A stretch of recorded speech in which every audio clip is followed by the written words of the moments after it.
Hello everyone, and today I'll show you how to book a flight online on American Airlines.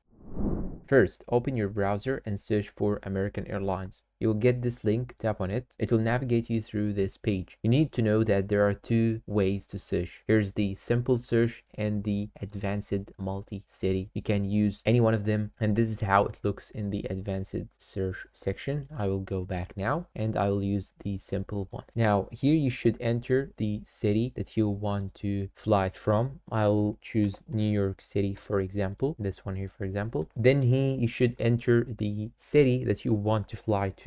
I'll choose Dubai and enter here the number of passengers. I will use 1, the date of depart. When you click on this calendar icon, it will show you here this calendar. You can use it as you need. Then here you should enter the date of return. You can use a specific day or even enter a range. So I will enter a range just like so. I'll choose between 1 June till 30 June. And once you finish, click on the search button right here. What it will do, it will seek for all the options that you can get, and after you get the details, you can navigate to them easily and see all the details about the flight. And the good thing is that you can book flights, rent hotels, rent cars, etc. And now, as you can see, it will show me here all the options. You can navigate here on the top and see all the things and all the flights by days. You just have to choose the day that you want the flight to be on, and it will show you all the available options. You can see here all the details about the trip and the price, the date. So here I have chosen June 1st of June. And now let's say that I need the details of this flight right here. I'll simply click on the details. It will show me all the details, as you can see. Now I want to get this flight. The good thing is that it shows you the depart, arrive, duration, premium. So I'll go for this option right here. Then you should select between premium or business. I will the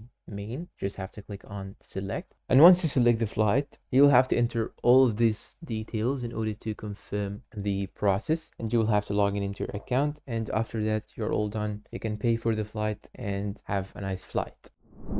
And that's pretty much it. Please support us with like and hit that bell icon to get all the new videos. Subscribe to the channel, leave us a comment, and share this video with your friends. Thanks for watching, and see you in a new tutorial.